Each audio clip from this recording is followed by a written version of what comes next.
Welcome back to our first NSE of the season. Hello and welcome to the Brooklyn Rail's 1301st New Social Environment of 2026. It's so good to see you all here. It's so good to see you all here again. I'm Magley, a programs associate here at the Rail, and I have the pleasure and privilege of being your MC today for a conversation featuring Henni Alftan, Tom Burckhardt, Josephine Halvorson, Sylvia Plimack Mangold, Catherine Murphy, and Eleanor Heartney. Lois Dodd will no longer be participating in the conversation today, but we expect her to be joining today's audience and are excited to welcome her to this space with all of us. And now I'll introduce today's guest and host. Henni Alftan is a Paris-based painter who creates pictures through a complex process of observation and deduction. Yvonne, Jacquette, and Rudy Burckhardt's son is a painter who was born in New York City in 1964 and has spent his entire life living there. Artist Josephine Halvorson makes art that foregrounds firsthand experience and takes the form of painting, sculpture, and printmaking. She is a professor of art and chair of graduate studies in painting at Boston University. Sylvia Plimack Mangold is an American painter and teacher. A 1993 retrospective of her works on paper traveled to 6 university art museums, as well as a painting retrospective that traveled to 4 museums. Artist Catherine Murphy works from direct observation, depicting both existing scenarios as well as imagined ones through elaborately staged setups in her studio or on her property.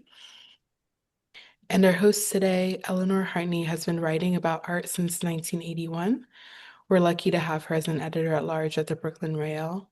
Her most recent book is the co-authored Mothers of Invention: The Feminist Roots of Contemporary Art. And with that, I will hand it over to Eleanor to get us started. Okay, thank you, Magley.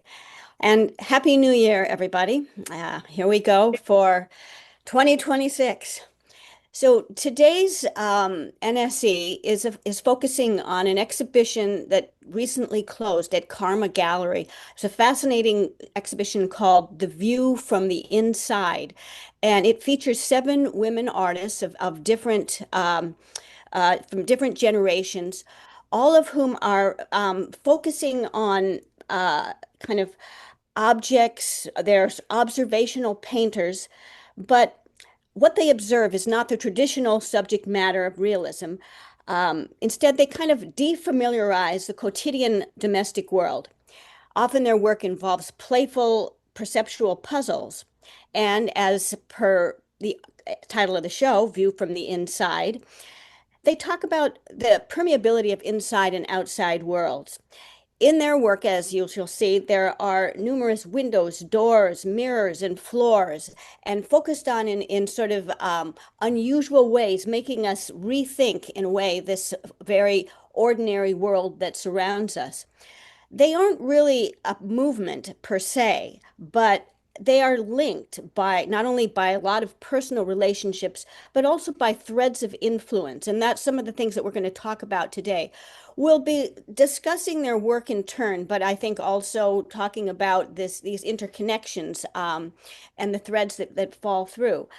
And we're going to begin actually with a poem by Frank O'Hara about the work of Jane Freilicher, which Tom Burckhardt will be reading. And then I'm going to ask him a few questions also, because he was also a personal friend and acquaintance of Jane Freilicher. Tom, over to you. Thank you, Eleanor. I'm not sure about the date of this poem, but it's called Interior with Jane. The eagerness of objects to be what we are afraid to do cannot help but move us. Is this willingness to be a motive in us what we reject? The really stupid things, I mean, a can of coffee, a 35-cent earring, a handful of hair. What do these things do to us? We come into the room, the windows are empty, the sun is weak and slippery on the ice, and a sob comes simply because it is coldest of the things we know. That's it. Beautiful, beautiful. Let's go now to the work of Jane Freilicher. These are the works that are in the show, or that were in the show. And Tom, you've talked about kind of that you were just mentioning before we came on that there's a kind of French influence that you see in this work. Could you talk a little bit about that? Sure. I'm quoting from Elizabeth Hazen, who is Jane's daughter, who kind of characterizes it to me that way, and I do see it. There is a kind of a through line of kind of touch and attention that comes from French traditions to Courbet and through that. And another thing Elizabeth told me was that Jane's kind of focus on these objects, which are often mixed between domestic objects and the studio objects. It's a little kind of confused in that way. It makes it a kind of a interstitial space between those two things, which is important. But that she felt that her intent was not so much that those objects have particular life or anything like that, but it's that what the paint then does to it is the kind of the life that is given to it. And so I think that what we talk about the French thing is the light. There's a particular attention to a kind of a consistent light situation in these spaces, even though the light is New York in this instance. But the approach is somehow French. Yeah. And then there's also this idea that there's the kind of the paint is what gives these objects the life and the touch, especially of the through the hand to the brush, that kind of flickering quality is the kind of French idea, perhaps. Yeah. And it's interesting because um when we think about kind of what other work was being done at the time and sort of the influences, in certain ways, a number of these artists, particularly some of the older artists, are really kind of outliers in connection with the, kind of larger art world and the ideas that were going on, and sort of to focus in this way on these kinds of, very ordinary, prosaic scenes and to make them special. That was, at a time of kind of, well, the sort of ebbing of abstract expressionism and then the rise of minimalism for a lot of the artists that we're going to be talking about, and also pop art. And yet this very kind of painterly close examination of objects was something that wasn't necessarily what was fashionable at the time. And Tom, I don't know if you knew Jane a bit, if you had a sense of how she felt that she fit into things. Well, I feel like she's of a generation of artists, and then my parents were a very similar generation, and all of them, and many of the people in this show were kind of outside those supposed like historic narratives, Clement Greenberg narratives of the advance of painting, the avant-garde thing, whatever. I think to many of them, it felt like that was a kind of a bit of a thing that wasn't necessarily worth representing or pursuing. It didn't seem to be quite, the same imperative in them. And to bring kind of an emotional center back to these spaces and these objects, that felt to them, I think, as a very kind of important kind of way of locating, their individuality, their personality, their attentions, even though probably at the time it appeared a little bit on the bourgeois scale somehow. Mhm. But I think it was trying to kind of keep things close at hand, not just in terms of the approach to painting, but sometimes in these things that are around you. Hmm. Yeah, and there's the question. I mean, of course, this approach that we're talking about wasn't confined to women, but the artists in this show are all women, and one can't help looking as we go through and look at all the works that were in the show. This question of sort of a female sensibility, I guess, Mhm. that comes up, and this sort of sense of care addressed towards objects in the domestic world seems to be an important element, I think, in a lot of the work of and sort of one of the threads maybe that sort of ties some of these artists together. Um, and I don't know if you had a sense of that. And I think we'll be talking also about your mother's work and whether there was that kind of a sensibility there as well. Yeah, I May think I the add other, something? May I add something? Yeah. yeah, Um, Since I can't listen without adding something, I'm sorry, Sure, I'm please. confirming. First of all, I'm a little later. I came along in the 60s, but I was in school in the early 60s. And it was the 60s. And this was, it wasn't as much bourgeois as it was a celebration of the quotidian, was a celebration of inclusion in the beginning of what we talk about so much now. But it was a political act. It wasn't necessarily a feminist political act, Mm, but it was a political act to include the whole world mm, in our art. And for me, at least for me, it was a true decision. And I was there one day when someone asked Gabriel Latimer why he did the paintings, why he worked from life.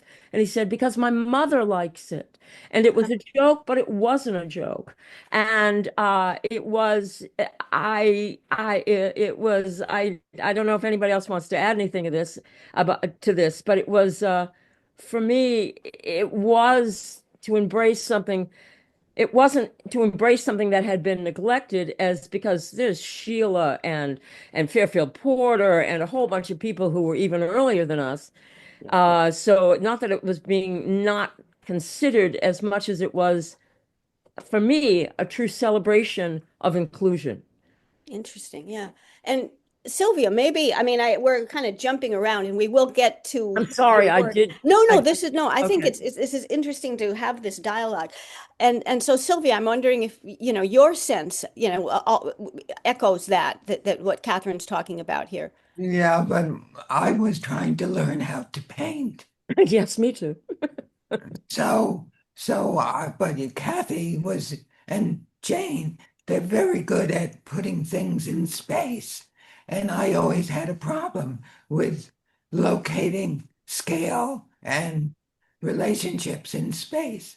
So when I discovered that the floor had this module or this graph for me to measure space, I could figure out how to paint it.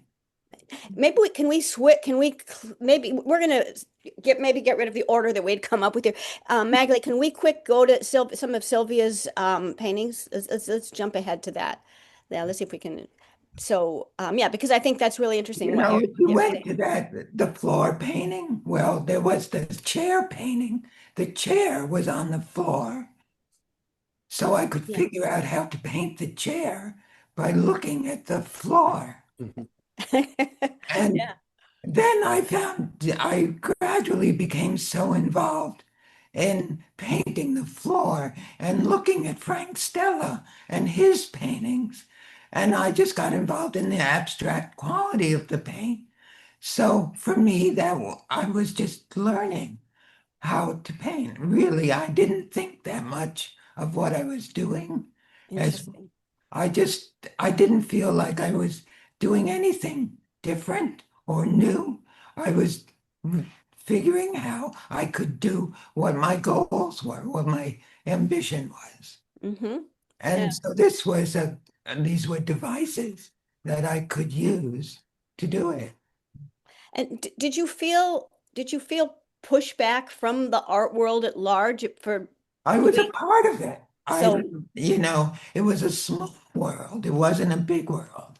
And everybody was very friendly, and there weren't the rivalry, the competition, the money, everything, the attention changed.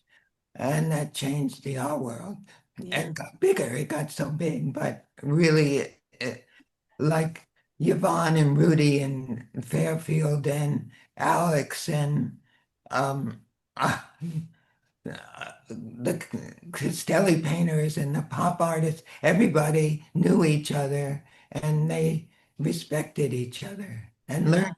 learned, reacted to each other, either positively or just to change something. Right. Yeah. I mean, it's a lost world. It is. It I is. Can I can I can yeah. I ask a question, follow up with Sylvia? Um, because this what you brought up, Eleanor, about domestic objects, and Kathy, what you said about the politics of painting everyday things that surrounded us. But Sylvia, when you were painting the insides of your living space, other than learning how to paint, was it as a subject, did it represent something about your own identity as a woman being inside? And was that something that was on your mind? No, Mhm. I was a parent, and I was in conflict in terms of my being a parent and a wife and a very ambitious artist. But I figured out how to make it all exist together. I don't think I resented being at home with a young, a young, a young James Mangold. Well, I'd like to, it's interesting because I'd like to jump. Okay, we're just, going to jump around here, but I would like to jump now to Yvonne's paintings, and particularly, we just saw Sylvia's the chair painting, and then there's the high chair painting from Yvonne, and I know that. Let's see if we can find that one here. Yes, no, next one. I think it's the next one I'm thinking of in particular. Now, Tom, Yeah, this was your high chair, I guess, right? it was. Although Sylvia, can you confirm that maybe it was Jimmy's first? Is that Yeah, possible? maybe. Maybe. I, Yeah, I will just say that in some ways the connection between Yvonne and Sylvia was first made through having kids. that's Me right. and Jimmy, like Sylvia mentioned, who was about 6 months older than me. So they were hooked up through, I believe, Alex possibly. And so then I started getting all the baby clothes. And so that was, in a sense, the original transaction before they started kind of building this influence on each other as painters. Well, it was very important. Yvonne and I would talk every day, Yeah. and we supported each other. There was a kind of a competition, or, but we helped each other, and Hmm. we shared a lot. Yeah. And I would bring Jim to your loft, and Rudy would be there doing things with Jim and Tom. And I would say that it was a big influence on Jim. Rudy Burckhardt was a big influence on Jim, and he stayed supporting Jimmy's whole Mhm. education. And uh, I'm very grateful to that friendship. I mean, it was very critical. And Yeah. it was Ada who called me and asked me to save my clothes from Jim for Tom. Yeah. I think that in terms of looking at this painting right now, maybe likewise to what Sylvia was just saying, I tended to being from a slightly, different generation with having learned about, and brought up in feminism in a sense. I tended to want to just in discussing this painting with my mom and other paintings to try and read into it a lot of the kind of the to me the very strong subterfuge of a statement about representing being a mother and a painter at the same time. And that's certainly there, but I don't think that Yvonne thought about it as quite as a frontal political position, maybe to echo what Sylvia was saying. Well, let's look at the other while we're doing on Yvonne. Let's look at the other works also. These are all early works, and of course, Yes. the work for which she kind of is, I guess, best known are seem to be so very different than this, and Yeah. instead of this sort of, yeah, let's look at a few more of them. Instead of this very close, observation of kind of the kind of domestic surroundings, instead these aerial views, I mean, it feels very different. And I'm, yeah, curious if Mhm. Tom, Yeah.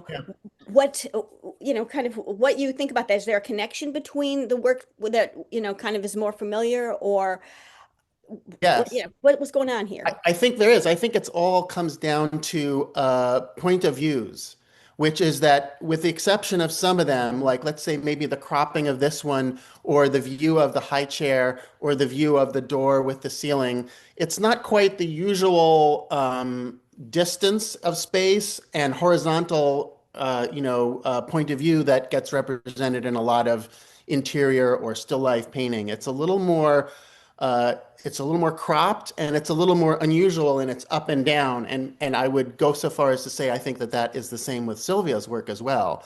And so that kind of somewhat, like look in the spaces that no one cares about, in a sense, that, looking up into the corner, I feel this, I'm going to say I feel this from very much from Kathy as well, that was something that I think carried on into her work of looking down on the earth, looking down on how do you represent a landscape not just with the horizon line thing. And so I feel like the through line is the point of view position. Yeah. Well, I'd like to bring in Lois Dodd now. So if we can go to those images. Um, and yeah, I mean, and again, we're going to see some interesting connections between, particularly with this work, between generations. But let's look at the others and then we'll come back to this one because then we can jump ahead. But here, yeah, again, it's these domestic interiors, but yeah, there's something looking at them, I always feel that there's something that's paradoxical often about them, and something that's a little off. It makes you see them and see the world around you in a slightly different way, in the same way that you were talking about with Yvonne's work. And again, Tom, maybe you want to, or no, I think that Josephine, you were sort of interested in saying a few things about this because, of course, we saw that door, and we have a work by you that certainly has a certain resonance with that. So Josephine, kind of your sense and I know you've interviewed Lois, what you would like to say about it. Yeah, well, thanks, Eleanor. And I know there's many painters in the audience here too who have all kinds of thoughts. And there's so much to say. And I wish Lois were here. And I certainly don't want to speak on behalf of her, but her work is very important to me. And one thing I think is worth mentioning is Lois paints from life, looking at something while making a painting. And not everyone in the show works that way. But what's so striking about Lois's work is um,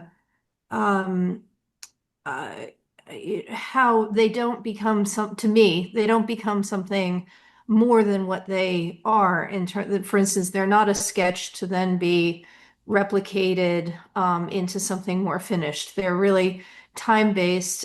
She's very present with the thing that she paints during the time that she paints it. And one time I asked her about it basically is this idea of it's enough, a certain kind of political position to take. Like it's enough to look at something, even for a few hours, and make a painting of it, and not translate it into something bigger or more detailed, et cetera. And I'm not sure that that's how she sees her work at all. That's something I think about in her work. But she did say that what's great about painting from life is you get really involved with your subject in this way. That actually copying an image is a different kind of engagement. And she has done that. I mean, she has gridded off paintings, made them, translated them to bigger surfaces. But it's this feeling of being involved with a subject that has really stayed with me. And that's certainly how it feels for me when I paint from life as well.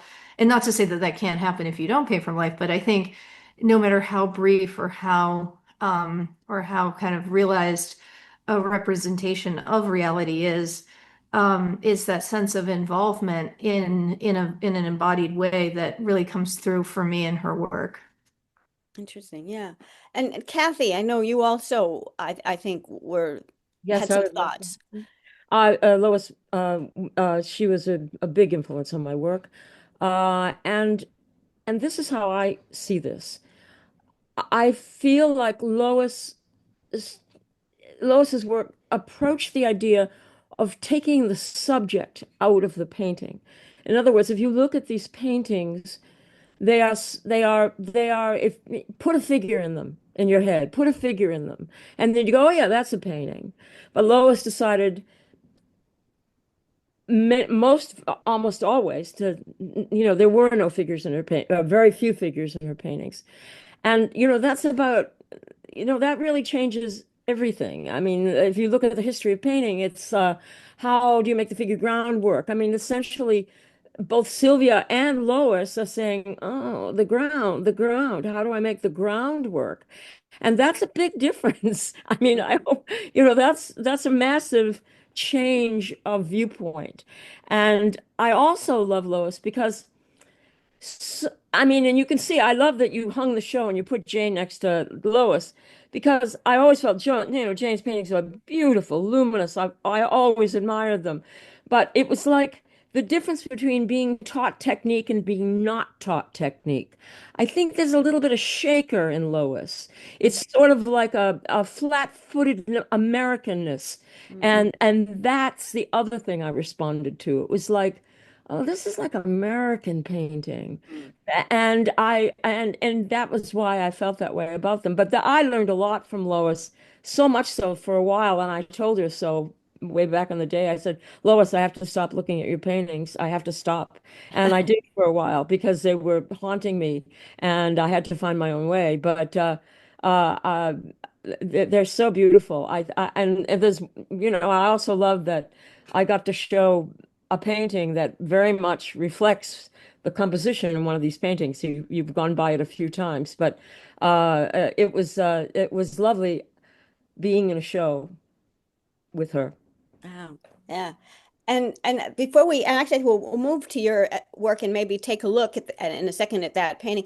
I just want to ask Sylvia, did you want to add anything in terms of the discussion of Lois? No, I'm not that. I wasn't that looking at Lois as much as I was at Fairfield Porter or actually Magritte or what's his name who painted the sea, the Cape Cod. I can Dickinson. Dickinson? Milton Avery? no, no. Oh, Not what? Dickinson. No, I'll think of the name. I'm terrible. My memory. Hopper? Yeah, Yeah. Edward Hopper. You know, I really, he really influenced me. And when we moved to the country and light started coming in, and I had my first studio, felt very luxurious. And the light that came in the windows Mm. made me really look at Hopper and how he painted walls and corners and I wasn't so interested. I admired his figures, but I was more interested in the spaces and the light, and that was a big influence for me. You Those, know, and before we go to Kathy, I want to pick on something you said, Kathy, because it struck me too. The question of Americanness. I mean, Tom has talked about how Jane's work had a kind of French Hmm. quality to it, whereas, yeah, I think certainly, to me, Sylvia's work, your work, Lois's work, it's and actually Josephine's work. There's something American, and it's hard to pin down what that means, but there's, you mentioned the Shakers or a kind of I don't know, simplicity, something that feels, yeah, that feels different. And if you think about sort of American painting in a way, American realism. Hmm. Well, what's interesting, and I kind of wanted to address all we're all teachers someplace or another. And, we don't teach technique anymore. We don't teach technique. We teach spatial ideas and conceptual ideas, but very few people are now teaching somebody how to paint. And that I see the separation between Jane and Lois at that, the no longer being taught how to paint. There is no way to paint. When we all had to find our own way. When Sylvia was talking about having to learn how to paint, we yeah, literally had to learn how to paint. it's I not mean, that I didn't know how to paint, Kathy. yes, but I could you did, paint abstract right. expressionist painting. Sure, me too. Yeah, I understand. I mean, I understand that, but you couldn't paint what you wanted to No, paint. We I had to could not. I teach ourselves how to do that. I had We all, another ambition other than what I was educated in. And exactly. so the courses that really helped me were lettering and illustration or Excellent. two-dimensional design or Excellent. architecture or the weakness of my functioning in an architecture class and and just practical courses that Cooper Union taught, Mm. lettering and illustration. Mm. I have a little bit of a theory about something that happens in the show, which is the transition from the French idea, the French touch in Jane's work, to Lois's work, which is still very about touch, but yes, very American, to the shift to Sylvia and Yvonne. I think some of it has to do with materials because that's when those two are painting with acrylic. And it kind of takes the touch into a different place. It cools everything down. It seems like, if I may so say so, it kind of syncs up with an aesthetic in minimalism at the time. And then that doesn't mean that then Kathy, you or Josephine, you don't pick up with oil paint, but it feels like there's been a transformation about how the touch happens because of that other journey. It does, because I switched to oil paint. And when I was doing landscape and especially sky, when I was dealing with nature, Guys, it's yeah. very hard to deal with nature with You got wet. You got to get wet. oil paint is great because it's nature itself. Yeah. Yeah. Well, Kathy, let's go to your work. So Okay. let's jump ahead here. Here, if we can get to those. And yeah, more actually I have to say I love this painting. I want to talk a little bit about the paradoxes in this one. But your work is whereas is more maximal, I guess, than well certainly than Sylvia's work or Yvonne's work that we've been seeing. Although it shares that kind of sense of if we could see it, let's look at a few of the other ones as well, and then come back to this one. But yeah, it's more maximalist. You have it doesn't feel like it has that sort of pared down geometry, even though the geometry is very important in it. And I guess as you were saying, you were slightly younger than the older artists here. Was there a sea change? What what were you responding to? I mean, do you see like here again? This is a much more detailed, I guess. When did I do this painting? I can't quite see the date. It 80. says 85. Okay, right. Okay, cool. Well, I have to mention here, one of the great influences of my life is Sylvia Mangold. I can't let that go by. And for a very specific reason, which is you're not seeing any of the paintings that were after the paintings in the show, but hopefully we all know them. I certainly do. And what Sylvia did, and she may deny this, but this is what she did for me, which was the she talked about the being successful in creating the illusion of space, but then she proceeded to deconstruct that illusion and reveal an even greater illusion with succeeding paintings. And when she did that, and I saw that, I mean, I met Sylvia much before either of us knew how great an influence she would be on me. And that simultaneously we have to consider not just the illusion, but the fact that a painting is an object and the painting is flat and the painting is about surface. And that changed my paintings a great deal. I don't know if you can see that in these two paintings. The difference between Cellar Light and the corner is the fact that I began to construct in sculpture what I was going to paint. So this entire thing of the corner painting, of the wallpapered corner is a construct. I built the corner. I found material that I then turned into wallpaper. And, I found the rug. I found I in fact created the world I was going to paint. So that changed a lot. I am a maximalist. I am a big Irish girl who wants to tell a big story, and you can't get away from your nature. So that's I'm glad you caught on. Right.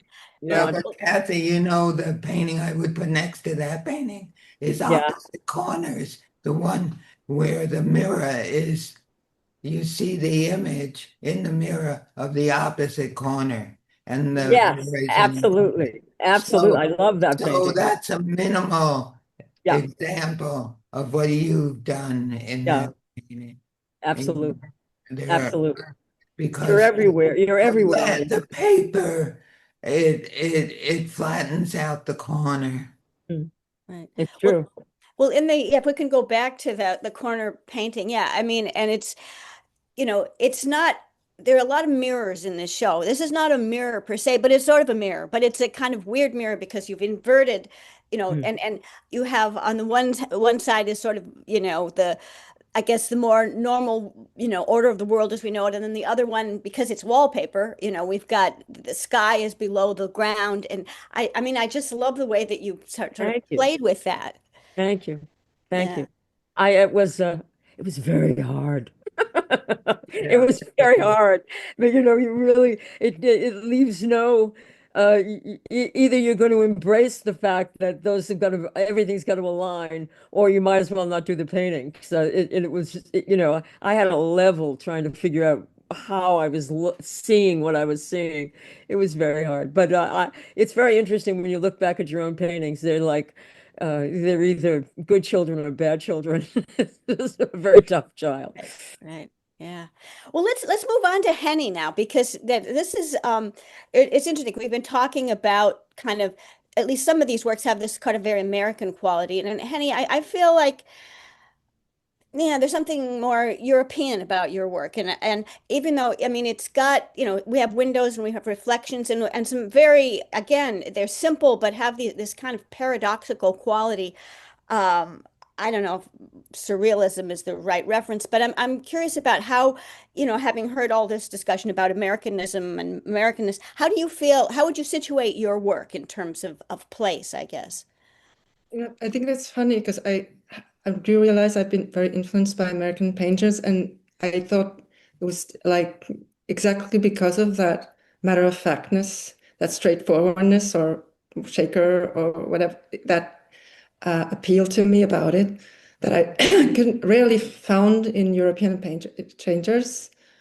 I mean, I knew Louis Dodd's work, and I was thinking about Charles Sheeler, and obviously Edward Hopper is very known, but these are artists outside of Hopper that you don't really see in Europe. I had to like get books from New York to familiarize myself with these artists. But there was something about something that actually came for me from Manet, the fact that the paint is it's itself. It's not pretending to be something else. And this matter of factness in the American painters really struck a chord with me and helped me to understand how I wanted to paint.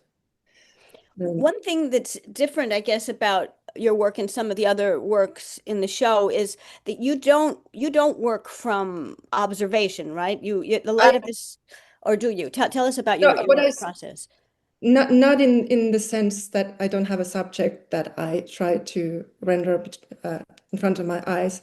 Everything is always from the observed world, but yes, it's a construction of things observed, thought, and uh, if there can be reflections about what is painting, and at the same time as trying to find the subjects as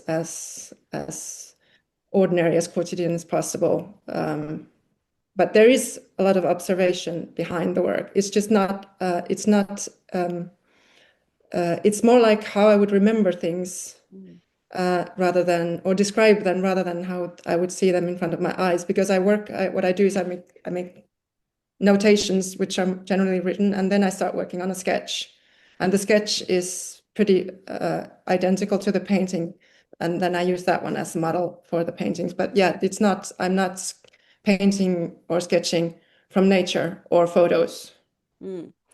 And I mean, at least I mean, this painting in particular intrigues me because it on the one hand, yeah, it's got that sort of, I guess, shaker-like factualism, but on the other hand, I can't really quite make it out, I mean, and so I feel like there's a real kind of visual, paradox going on here. I'm not sure where is the chair, where am I in relationship, what's the window, what's the mirror. So in this one in particular, I feel, yeah, that you're really sort of playing around in a way with our sense of perception. Well, actually, I made this painting for the show. I mean, even the title of the show, something I could have made a solo show with, practically, because I mean, I could have named one of my shows "The View from Inside," because I use it. I mean, I do a lot of interiors, but also I use a lot the window frame often as a framing device, but also not just to talk about painting, but also because it's very helpful to situate the point of view, whether I'm outside looking in or inside looking out. So and so I wanted to try to render that with as little elements as possible into something not simple. I don't know. I see that. I see it. You're doing both. You're doing what Kathy and I are trying to do. Mm. I In I see it because I think I'm looking out when I'm looking at the surface, and then I look at the window and I think I'm inside, going inside, and so you don't know where you are. And that dislocation is very playful. And I think when I turned that chair upside down, I was doing a kind of dislocating of the use of what I'm looking at and making this creative image. Something I was expressing or something from my imagination. That's how I see that piece that was just there. Yeah, From, that same perceptual paradox, I think. Yeah, yeah, it operates in your work as well. Yeah. I like it. I like it because you go back and forth. Mm-hmm. Which is, I might try to go back and forth with a lot of painterly things, but this does it in this abstract color Mm-hmm. relationship, Yeah. which is really hard to organize. I mean, it takes a lot of thinking, painting, thinking, Right. And discipline. or Yeah. discipline. Yeah. Yes. Because I think these paintings are structurally, I think about architecture. I mean, I think about finished design. I don't think they're as European as they are Scandinavian. Mm. And there's a cleanliness to them that is so undeniable. And I love it when you do things like that curtain and you repeat the curtain on the other side and you go, oh, where am I spatially? It's very interesting. Yeah. I'm glad to be introduced to your work. Thank you. Yeah. Well, let's move on now to Josephine and going back to and again, let's see, can we do it? It's so interesting that there's Lois's door and your door. I mean, and in the exhibition they're next to each other as they should be, and it's it's a very interesting juxtaposition actually.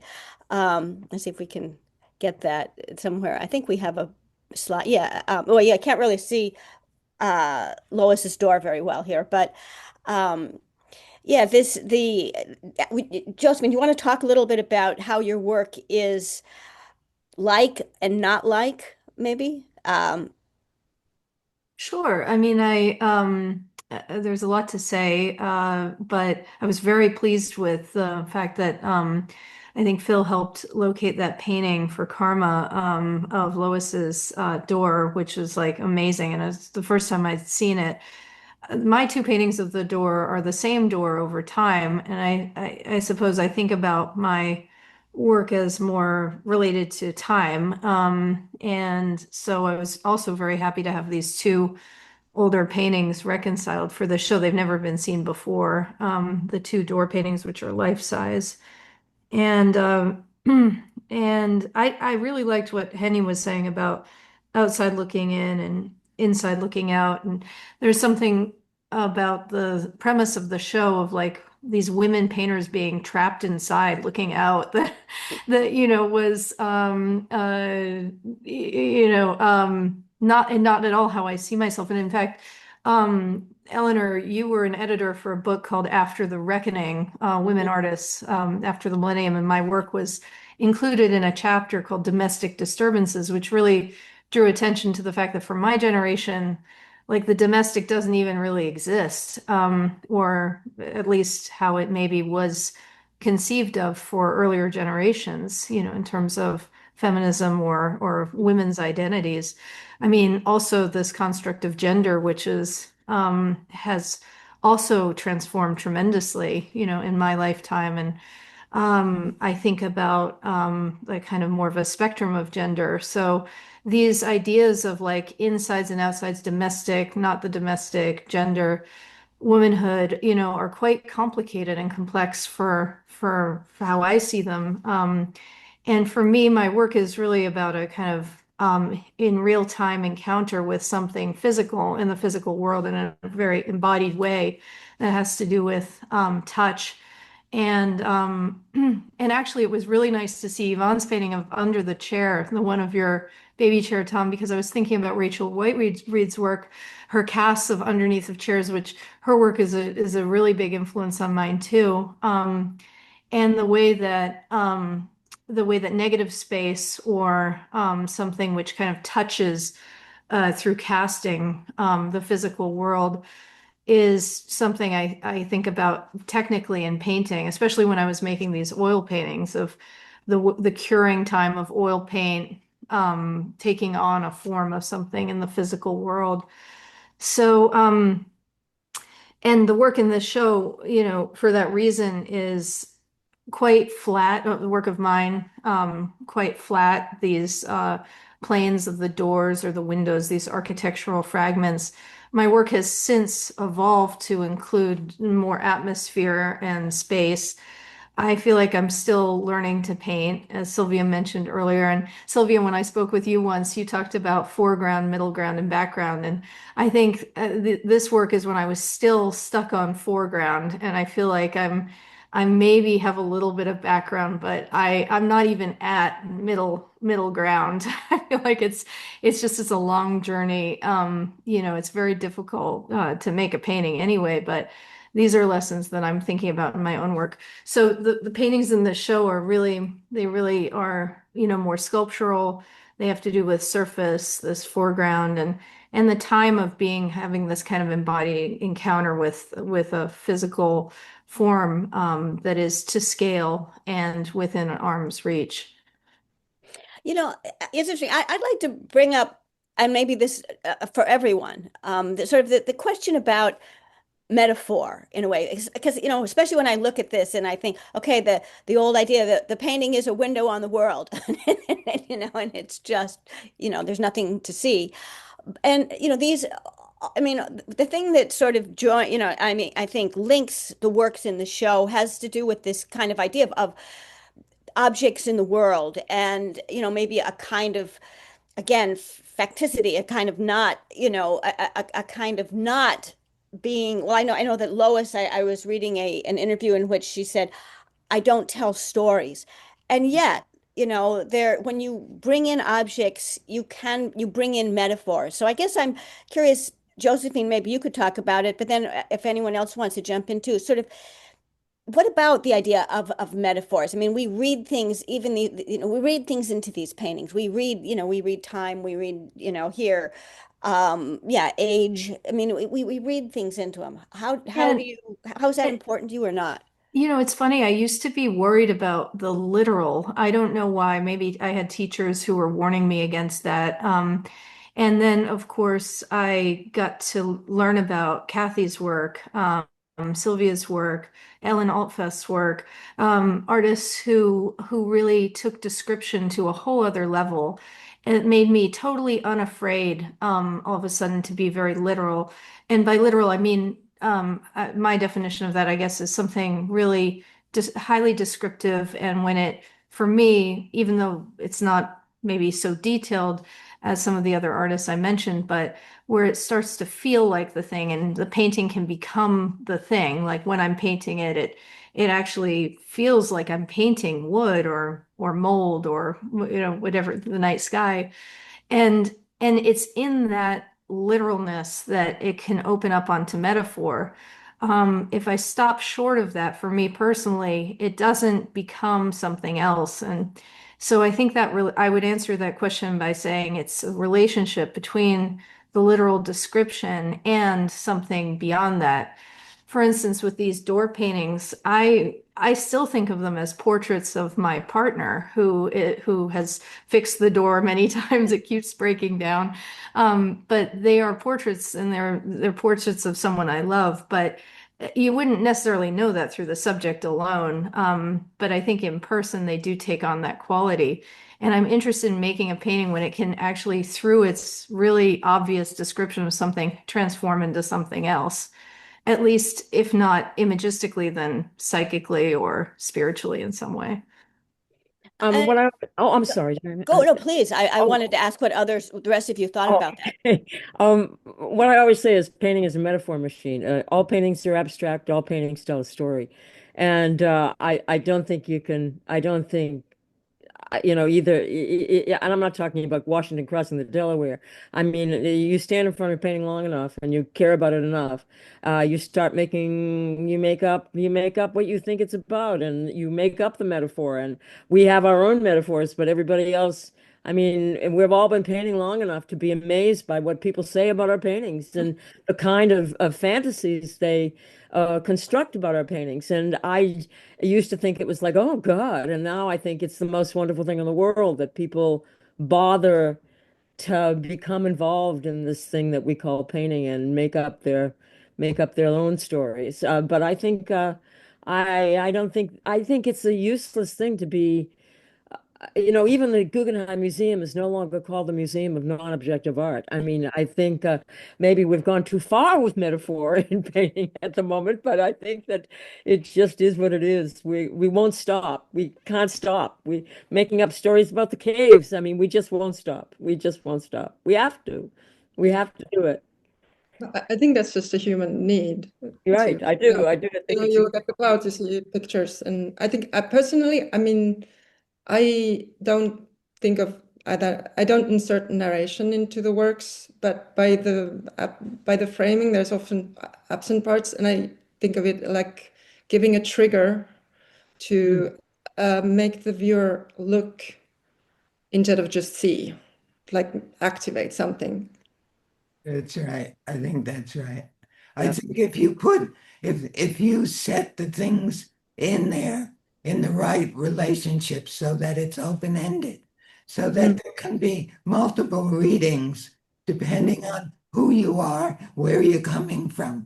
And the wonderful thing about painting is it can be so universal. The image, I've always felt like I knew my intelligence was more in my visual experience of things than my actual reading or learning in a classroom or in a course. But I tried very hard to do it anyway because I think it helped me organize myself. But I do think, it can be the touch, it can be the color, it can be the relationships, it can be the scale. There are so many tools that artists play with or conduct to get the right kind of freedom that exists when you look at it, personal way of experiencing it. And that I think that's what we try to do as the Bob always says he's the first critic. And when I look at my work, I am the first critic. And I like what I learned is I like keeping works around for a long time. Sometimes I end up destroying things I wish I hadn't, but it also helps me to feel secure about what I'm sending out into the world. I think there's a lot of through line in this work where there's a lot of depiction of these hard surfaces and hard spaces that are devoid of bodies by choice. And on some level, you'd think that maybe that was something that would let kind of emotionality bounce off of. But actually, these things are all full of kind of emotional Velcro that just, they stick onto it. My mom said something about that the idea of something you're familiar with, your emotions are connected to this, not necessarily grand or anything like that, but just every day. So the emotional metaphorical thing, I think, are kind of intertwined in how we, as viewers, kind of push into these spaces. Well, I think we're coming now towards the Q&A portion here. This has been a great discussion, I have to say, and I'm glad we kind of threw away the plan. But before we go to the Q&A, does anybody else have anything they'd like to add or respond to before we see what questions come from the audience? No. Okay, shall we, Magley? I think we're moving on to Q&A. Amazing. Thank you all so much for such a wonderful conversation. We have quite a few questions, so I will try my best to get through all of them. The first question comes from Kay Clark, and Kay Clark asks, how did Sylvia get from the interior paintings to the landscapes, not just the trees? When I moved to the country, I didn't, I wasn't interested in looking out the windows on Eldridge Street or Grand Street. Yeah, um, but that was a big move for me because I paint from life. So I'm surrounded by nature and landscaping when we moved. We moved to Sullivan County and then Orange County. So I don't know if that answers your question, but it was physical. It was a physical move. Thank you for that answer, Sylvia, and that question, Kay. The next question comes from Luisa Montoya. And Luisa asks, who controls the frame in these paintings, the artist, the architecture, or the viewer? And how does that control shape what we're allowed to see? And they also ask, how do these artists use the architecture of the home, windows, floors, doors, frames, not just as subjects, but as devices for thinking about memory, perception, and the limits of what painting can hold? That's big. Yes, big. Anyone want to jump in? Well, I'll tell a story. I don't know if it applies, but for many years I put a I had no idea how to frame my paintings, and I put a black strip around the edges of my painting, a little bit of stripping around the edge. And the great Bob Mangold walked into one of my shows, and he said, "Take it off, let them free, set them free." So I did, and I've continued that way. And so I kind of like thinking of the painting without frame, and I am not enclosed in a certain way. Although God knows I love windows and frames and what they do to create a kind of space and atmosphere. But other than that, I don't know if I can go any farther with that question. I think maybe in the more larger sense of the frame, which is the decisions that the artists are making about cropping in a lot of these paintings, there's very strong willpower at play here. There's this very much a way of kind of taking you by the arm and your eyeballs and bringing you to this place and say, look at this. And I think that's the kind of the framing thing that really runs through almost all these works. I would also add that the time frame of the paintings is another frame that ends up kind of excerpting them from reality, especially as they have such strong ties to the real physical world, I guess. And I certainly have grappled with like when things come to an end, whether that's in the making of the painting or the physical edges of it too. So having an architectural boundary and having something commensurate with the painting itself helps me to understand kind of the end of things. Coming to the end of a painting is a complicated set of feelings. Sorry. Personally, as I make a preliminary sketch that is very precise, I frame on the sketch as I take out everything that isn't absolutely necessary. But even when I start working on the sketch, which is why I don't use photography, I think that I don't start from nothing. I already have this rectangular of the canvas. that will be part of that geometry. And also talking about the literal frame, I never frame my paintings because the sides are always painted, because the side gives me like a micro space to say things about the surface. So do you start with the rectangle, or do you do the sketch and then make the rectangle according to its needs? I start with a rectangle, but it moves when I'm sketching. I see, but So you I don't already take have the out everything canvas that there. isn't absolutely necessary.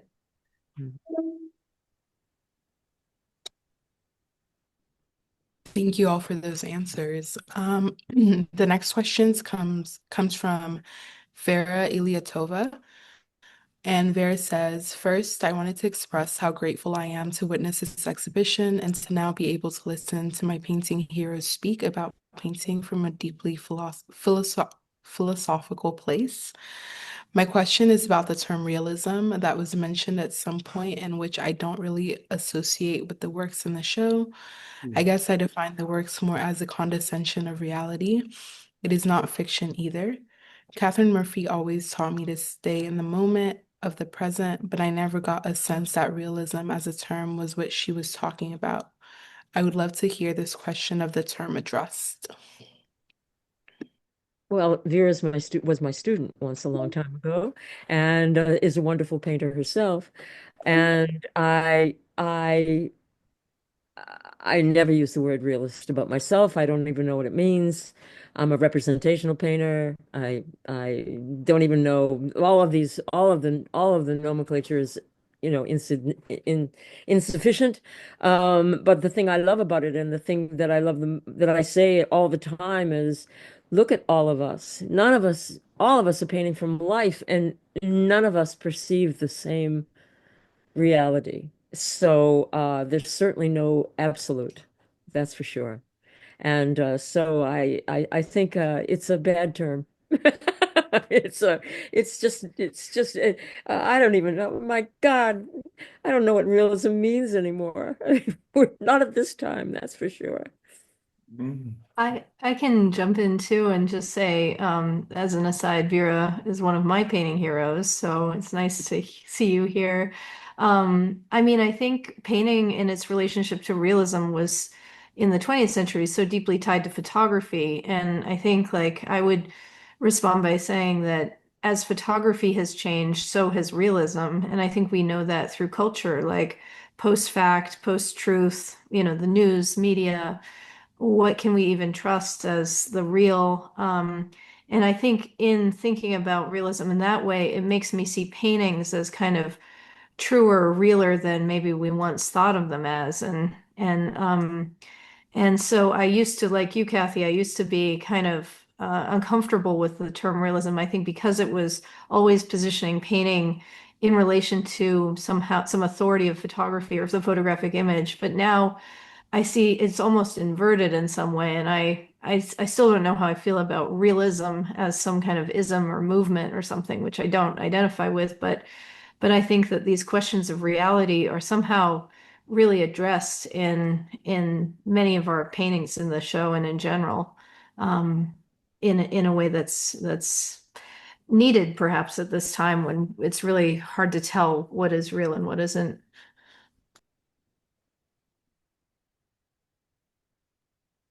Thank you for those answers. The next question comes from Emil Robinson, and Emil says, my question is for any of the artists. I wanted to hear someone address Josephine's idea of the subject being enough.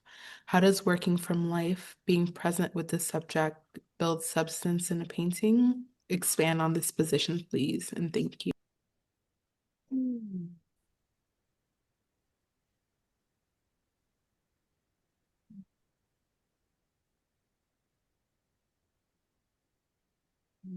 I mean, I was thinking about that in terms of Lois's work. And I don't know. I'm not sure it applies to anyone else's, but I'd have to think about it more.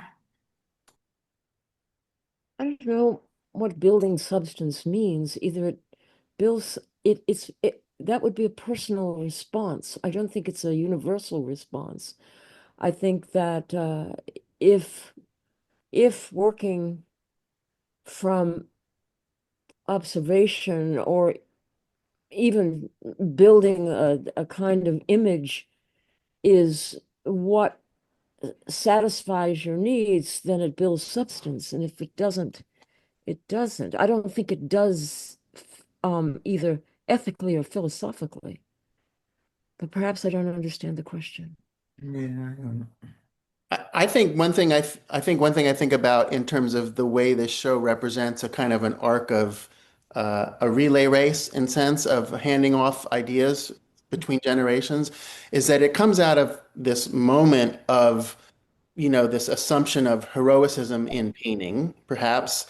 And so I think Lois is a good kind of person to focus on for this quality of is enough, meaning it's like you are willing to kind of have a certain sense of question and humility as a both as a personal affect, even as well as marrying that with your approach to painting.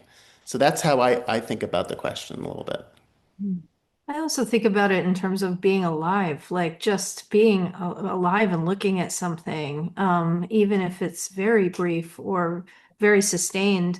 It's almost like a celebration of just being alive. I know that's such a big statement, but the vitality in Lois's work, I think about as being so deeply connected to the world, in a really intense, saturated way that also speaks to how fleeting and ephemeral it is to be alive too. So I think also I would add that sense of vitality to this idea of enough. And I really like what you say, Tom, about handing off the baton and in these ideas that circulate through all our work. And I don't want to make less of the fact that working from observation for me has been nearly sacred. I mean, it made me one with the world when I am painting and it's good. It is truly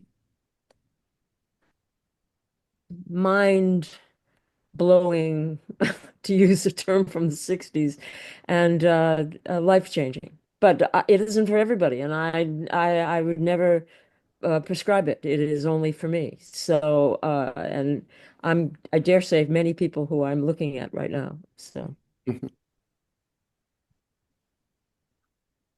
Thank you all for those answers. The next question comes from Kate Mangold. And Kate, I see that you have a camera on. Would you like to ask your question yourself? hi, Kate. Hi, sure. Hi, Catherine. It's so nice to see you here and to see everyone. Great. Um, I'm I'm particularly interested in the part of the conversation from earlier, where we were talking about the figure-ground relationship and looking at the ground and bringing that into the conversation. And I feel like that's a crucial shift that this whole group of artists um, are having a conversation about, that relationship of figure and ground, and also just paving a way into a non-hierarchical painting approach. And I'm also curious in its relationship to architecture and studying architecture, and that the way the word figure ground has that thread in the architectural practices. If anyone has experience from that, Sylvia, you mentioned that you had studied back at Cooper Union in architecture. Yeah, I hope that's specific enough of a question there. I wonder if I saw your work. A friend of mine showed me your work. I was very impressed. And but I don't understand the question. I don't understand the question. I Yeah, have a problem um I had a problem with architectural issues. So I don't feel like I can speak for them. I mean,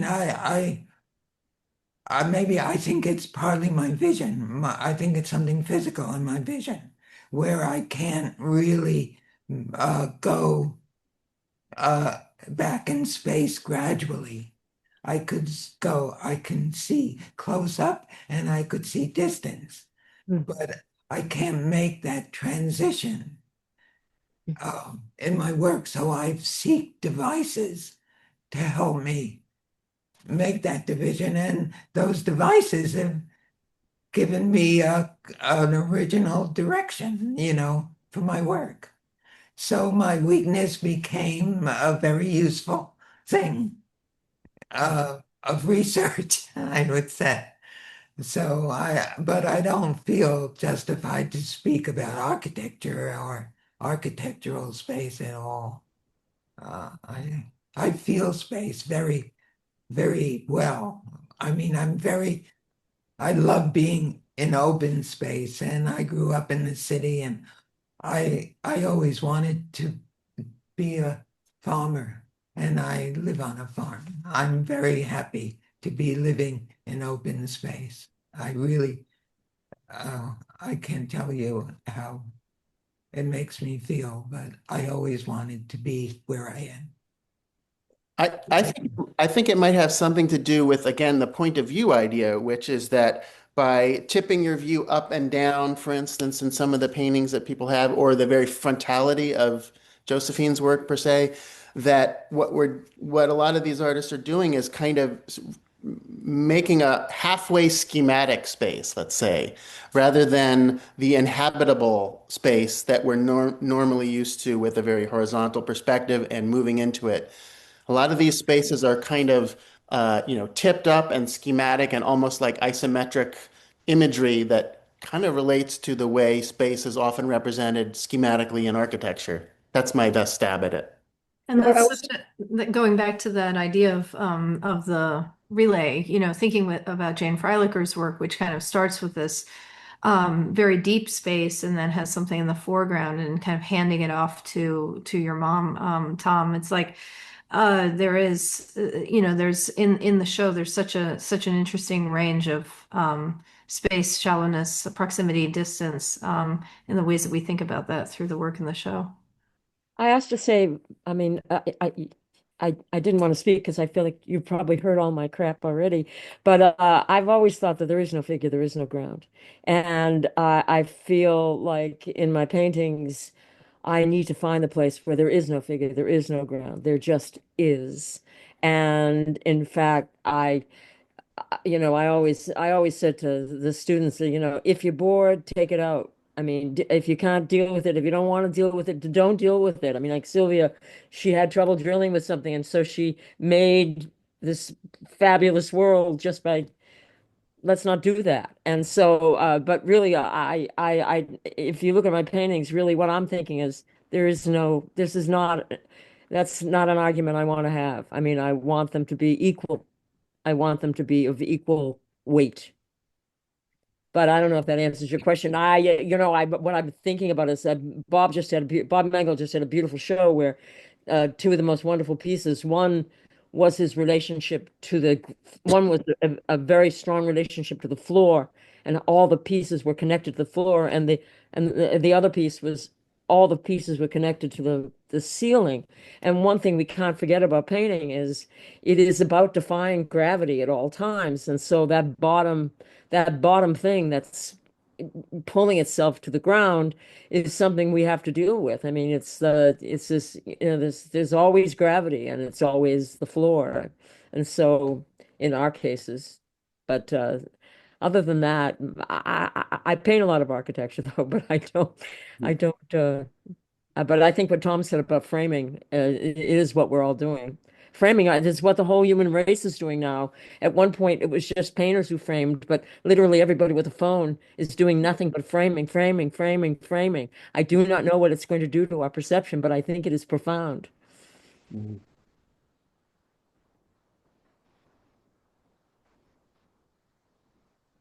Thank you all for those answers. The last question is going to come from Paul Rupale, and I saw you just a second ago, Paul. Give me 1 second. Okay, I am not seeing Paul, so I will ask the question on their behalf. I'm here, if you can Uh, hear me. oh, there you are. Yeah, I'll be very brief, but thank you again, everyone, for this conversation. It's been really wonderful to hear everyone's voices from these artists. I was curious about if any of the artists present had any opinion about the point of view in the show with regard to perhaps the history of film or the idea of the point of view being an omniscient point of view. Um, I and seeing the work in the show, I was struck by maybe a layperson's understanding of the work being that like the work in the show is of the point of view of the artists that we're seeing something sort of diaristically put together. Um, and in seeing Yvonne Jacquette's work, I was reminded of my first introduction to her paintings, which were of her images of Walmart parking lots or New York City from the point of view of a plane or a helicopter, which also is kind of like a view from an interior, though not a domestic interior. Um, and that with regard to the paintings that were in the show of floors or of high chairs and sort of my own in my mind's eye seeing those works together and understanding that one is sort of like a disembodied eye of a whole city and one is sort of a very embodied one's personal point of view eye of one's own home. I was curious if anyone considered their own work as being sort of not of the artist's eye in particular. Thank you. I'll just jump in for a second to mention a big influence on my mom was my father, Rudy Burckhardt, who was 20 years her senior. I'm sure some of you other artists can probably chime in on that a little bit as well. But he was a filmmaker and a photographer, and again, the point of viewing of a camera definitely played into her vision, both in the work that was in this show and then those aerial views. So that is a kind of a direct film influence. Mm. I think he influenced all of us.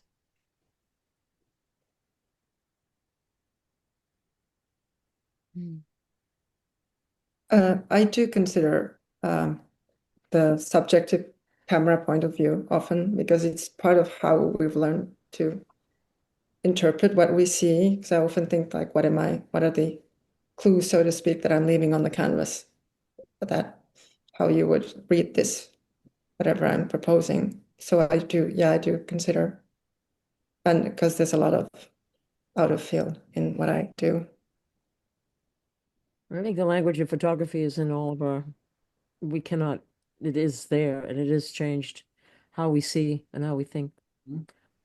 One of my closest friends is the wonderful photographer Judy Lynn, and she calls me her favorite photographer, and I call her my favorite painter. So there's a real connection.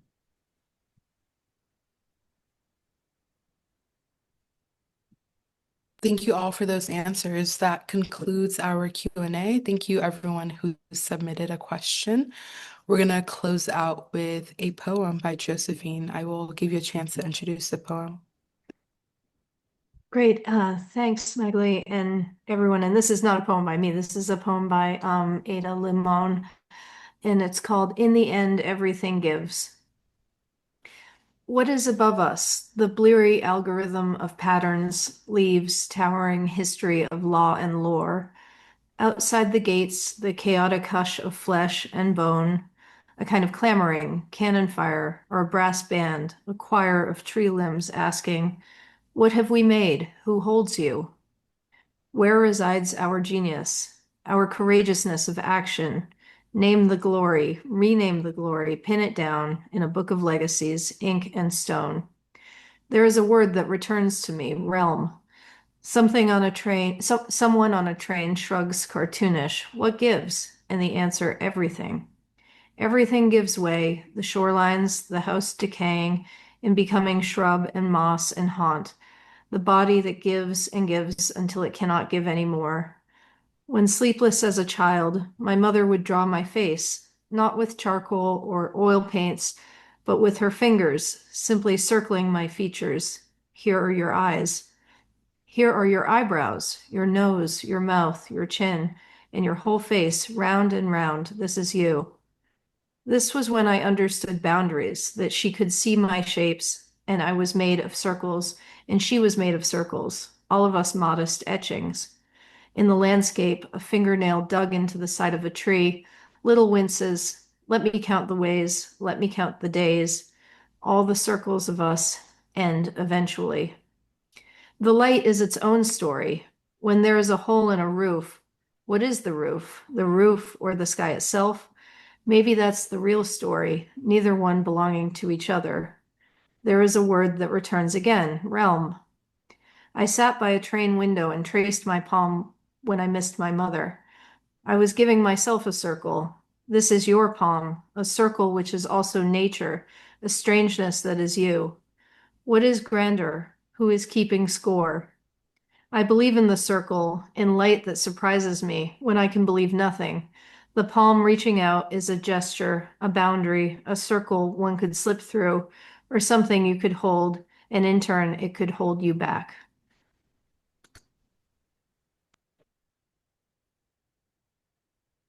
Thank you so much, Josephine. That was so beautiful. The perfect way to close us off. Thank you, Henni, Tom, Josephine, Sylvia, Catherine, and Eleanor. Thank you, Katie from Karma Gallery, Katie from Peter Freeman Gallery, and Hyatt for their support in preparing for today's event. We'd also like to thank the Tiger Foundation for sponsoring our NSE program and making these daily conversations possible, and for their support of our growing archive, which you can view on the Rails YouTube channel. The Rail has been free and independent for 25 years. A donation directly supports our writers, staff, and operations. Support our work through the link in the chat. And if you're free, join us tomorrow at 1 p.m. for a conversation with Christophe Chelix, Beverly Adams, and Amanda Gluibisi on the event of Wilfredo Lam, When I Don't Sleep, I Dream, at the Museum of Modern Art. And as is Rail tradition, you can now all unmute and say hello and goodbye as you leave. Thank you all again so much. Thank you. Thank Thank you you. so much. Thank you so Wow. much. Thank you Bye. so much. Eleanor, Thank thank you. you, Thank Eleanor. you so Thanks, much. Eleanor. Thank Happy you. New Year, Happy New everybody. Year. Thank Happy New you. Year. Thank you, Sylvia. Thank you, Yay. Tom. Bye. Thank you, honey. Bye. Thank you, Josephine. Bye. Thank you. Bye. Thank you, So Sylvia. much Thank you, Catherine. wisdom. Thank Thank you. you. Thank you. Thank you. Happy New Bye. Year. Thank you, Eleanor. Love you, Josephine. Thank you, Josephine. Bye, everybody. Take care. Jordan.